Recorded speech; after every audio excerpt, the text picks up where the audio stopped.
तो क्या कभी सोचा है कि एक ही केबल के अंदर से एक ही वक्त पर हजारों लाखों फोन कॉल्स, वीडियोस और न जाने कितना डेटा एक दूसरे से बिना टकराए कैसे निकल जाता है? इसका जवाब छिपा है एक बहुत ही कमाल की टेक्नोलॉजी में। तो चलिए आज इसी को समझते हैं।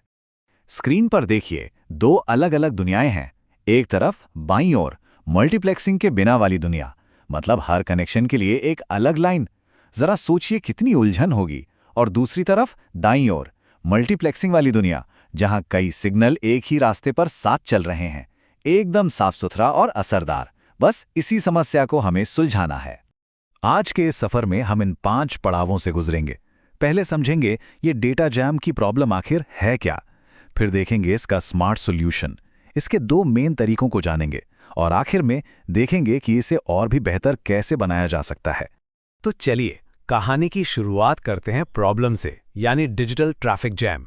सोचिए क्या होता है जब बहुत सारा डेटा एक ही समय पर एक ही रास्ते से जाने की कोशिश करता है। सही सोचा, भयंकर ट्रैफिक जैम लग जाता है। जरा सोचकर देखिए, अगर शहर की हर एक कार के लिए एक अलग सड़क बनानी पड़े।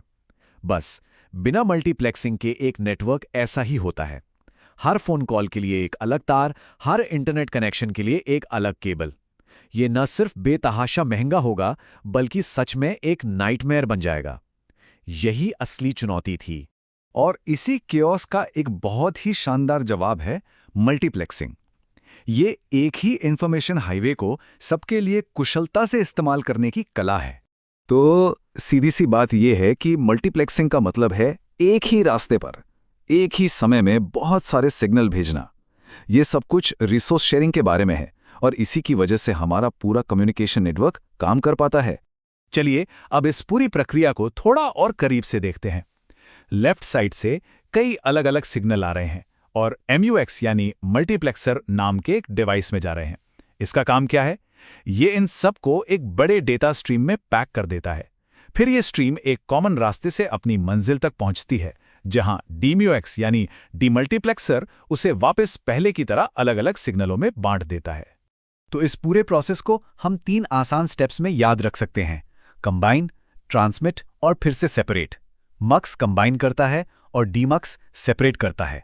सिंपल है ना? अब ये जो शेयरिंग का काम है, ये मुख्य रूप से 2 तरीकों से होता है।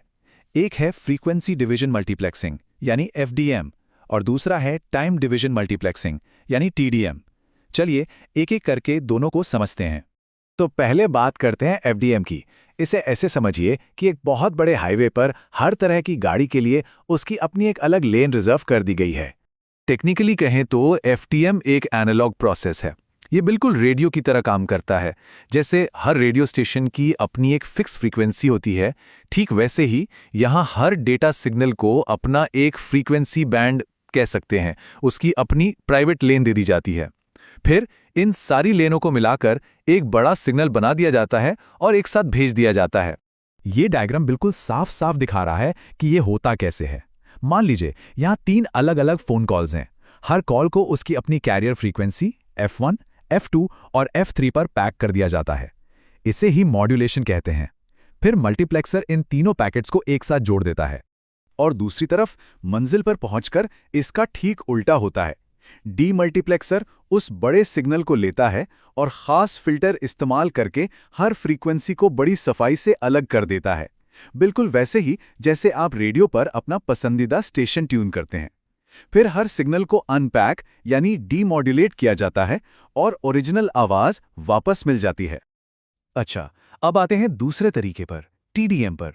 TDM का आइडिया फ्रीक्वेंसी को बांटने का नहीं, बल्कि समय को बांटने का है। सोचिए लेन तो एक ही है, लेकिन गाड़ियां इतनी तेजी से बारी बारी से उसका इस्तेमाल कर रही हैं कि किसी को पता ही नहीं चल रहा। TDM एक डिजिटल प्रोसेस है। यहां सारा खेल टाइम का है। ये एक ही डेटा लिंक पर हर डिवाइस को डेटा भेजने के लिए एक बहुत छोटा फिक्स टाइम का टुकड़ा यानी टाइम स्लॉट देता है। ये विजुअल TDM का सार दिखाता है इंटरलीविंग। देखिए, पहले सिग्नल 1 का एक छोटा सा टुकड़ा, फिर सिग्नल 2 का, फिर 3 का, और ऐसे ही आगे। ये सब एक के बाद एक लाइन में लग जाते हैं और ये साइकिल इतनी तेजी से चलता है कि हमें पता भी नहीं चलता। TDM का ही एक प्रकार है सिंक्रोनस TDM। इसको ऐसे समझिए जैसे कोई बहुत तेजी से घूमने वाला स्विच हो। ये स्विच हर डिवाइस के पास बारी बारी से जाता है और उसे डेटा भेजने का मौका देता है, भले ही उस डिवाइस के पास भेजने के लिए कुछ हो या ना हो। क्रम हमेशा फिक्स्ड रहता है। और यहीं पर सिंक्रोनस टीडीएम की सबसे बड़ी कमी सामने आती है। अगर किसी डिवाइस के पास भेजने के लिए कुछ नहीं है तो भी उसका टाइम स्लॉट 2 आएगा और वो खाली चला जाएगा। यह सीधे सीधे बैंडविड्थ की बर्बादी है। तो इसी बर्बादी की समस्या को सुलझाने के लिए एक और भी स्मार्ट तरीका बनाया गया, एसिंक्रोनस टीडीएम, जिसे स्टैटिस्टिकल टीडीएम भी कहते हैं। और यहीं असली जादू होता है। एसिंक्रोनस टीडीएम बहुत ज़्यादा फ्लेक्सिबल है। ये पूछता है, अच्छा किसके पास सच में भेजने के लिए कुछ है, और ये सिर्फ उन्हीं डिवाइस को टाइम स्लॉट देता है जिनके पास डेटा होता है। ये सब कुछ ज़रूरत के हिसाब से डायनामिकली होता है। इसका नतीजा, ज़ीरो वेस्टेज। ये स्लाइड इसकी खूबी को बहुत अच्छे से दिखाती है। यहाँ 5 इनपुट डिवाइस हैं, लेकिन सिर्फ 3 लाइन 1, 3 और 5 ही एक्टिव हैं। और देखिए, फ्रेम में सिर्फ इन्हीं तीनों का डेटा भरा है। कोई खाली स्लॉट नहीं, कोई बर्बादी नहीं। ये है मैक्सिमम एफिशिएंसी। तो कुल मिलाकर मल्टीप्लेक्सिंग वो अनदेखा हीरो है जो हमारी पूरी डिजिटल दुनिया को चला रहा है।